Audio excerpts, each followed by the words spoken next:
the Shire Natural Area and how that has come to be.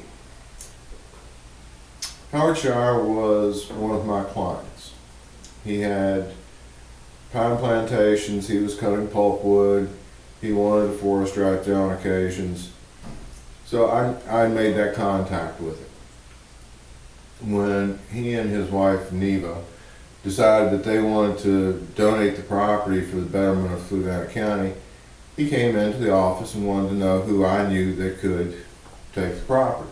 I started listing a bunch of places that could take his property. He's been in contact with them.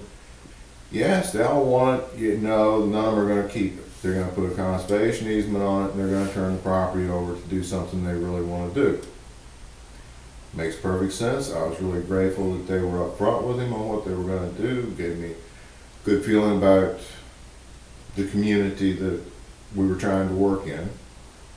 And I wanted to take it and do what he wanted. He found out about Rivanna Conservation Society, and we were legally set up to be a land trust. And that's what he did. Because it was in the extreme edge of the watershed, it gave some real opportunities to show how activities even that far from the river affected the river.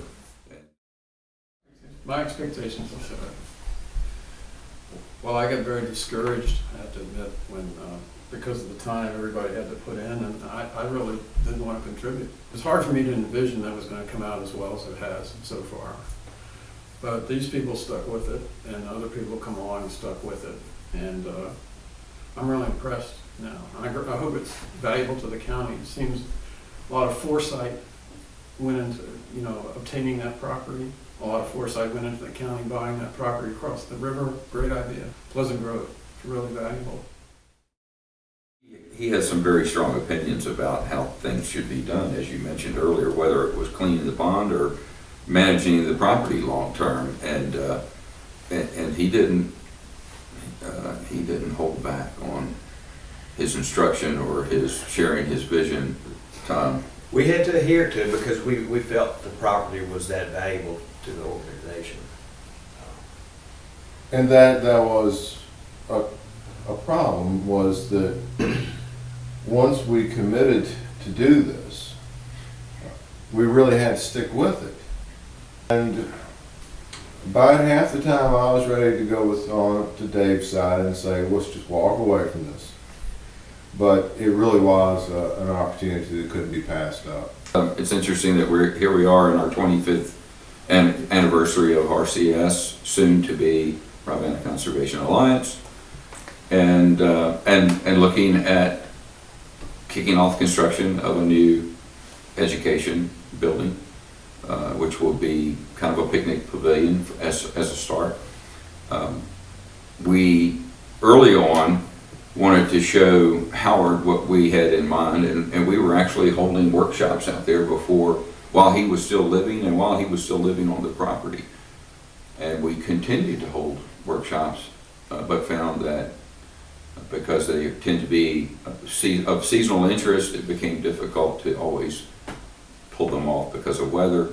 And so it has been a long-term goal to have a building that could be used. And our staff has done an amazing job of finding the money for that project, and we had a groundbreaking in early October, and the site has been flagged off, and the foundation will soon be prepared, and then we can start construction of a 24 by 48 foot pole barn pavilion, and which will allow us hopefully to schedule more environmental education outings and to actually be able to pull them off without having to worry about the weather.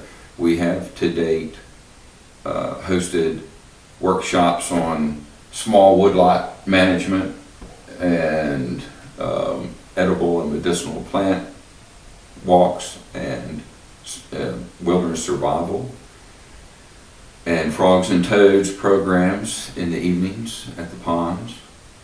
In addition to pond ecology workshops, we also have had a gentleman interested in the last year in trying to identify plants on the property that have gone undetected or maybe have been not identified correctly. And so we continue to add to our inventory of plants on the property, which will enhance, hopefully, some of our other activities, educational activities. Geocaching is, it's kind of a fun little sport. You get a latitude and a longitude, and somehow or another you're supposed to find where that is on the face of the earth. And when you get there, you may find an old ammo box or some other thing that's been put there. And you open it and you take out one of the little tokens that's in there, and you leave one of your little tokens that you brought with it. And it's actually a pretty interesting way to get today's youngsters out into the outdoors.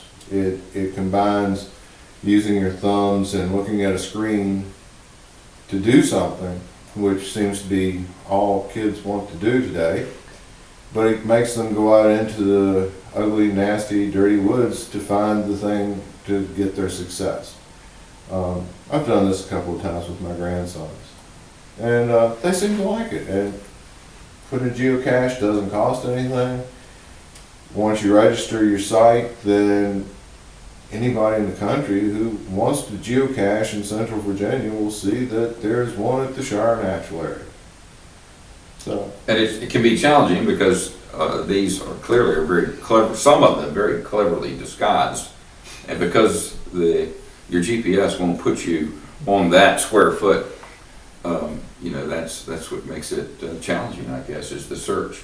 I found one recently under a rock on the bluffs of the Rivanna River on the backside of Pleasant Grove while we were surveying county property, but last thing in the world you would expect to find in what looked like a groundhog hole. But so yeah, I guess it's pretty entertaining.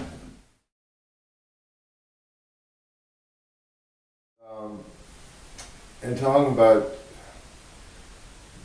some of the efforts that we've made to make the river more accessible to people. The river map that Tim St. Jewel did will stand in my mind as one of the best map making exercises ever conducted. It's a beautiful map. It's full of great information, and I have some idea of how much work it took to create that. That went hand in hand with creating the river trail. And again, Tim took the lead on that and put mile markers in sandbars up on the banks to let people who were floating the river know where they were. Then they could orient themselves to the map and see that they're at, site number 12, and find out what's interesting. Why is site number 12 even on this map? So Tim did a whole lot of beautiful work on that, and it's the trail markers are gone, and we found out, and I think Tim was first to admit, you cannot permanently affix anything in nature, and certainly not in a river. The map is still incredibly useful, and anybody has any map reading skills at all, they can use that and figure out where they are on the river. We should acknowledge the fact that the Virginia Canal Navigation Society and Rivanna Historical Society was very generous in allowing us to use the work that they had already completed documenting these different sites along the river. That I think that's the basis for the historical notes made in the River Trails map. So about the same time as the work on creating a rivers trail and a river map, the river kiosk program was initiated to get information out to people using the river. It was determined the best way to do that was to construct weatherproof signboards at the public river access areas, game and inland fisheries, and I guess there are at least 2 on county-owned access points in Albemarle. And those have been used over the years to bring people's attention to conservation efforts along the river and to the historical resources that can be found and seen from the river, and also hopefully to guide their use, the responsible use of the river and the need for conservation. And that program has been very successful. It has been expanded and enhanced. In our 25th anniversary year, they are being updated with new information and graphics and just cleaned up, refreshed. We've had one that has been a problem in that it washed away in a flood. We had to retrieve that and reset it, which is no small task. They weigh, I think we figured out a couple of tons. The removal of the dam at Woolen Mills. I didn't see a chance in the world that we would get all these things, plus all the impacted landowners to agree that this was going to be a thing. I see it as a huge win for the river to get that dam out of the way. I think it's really great for the community of Woolen Mills to have a free-flowing river again.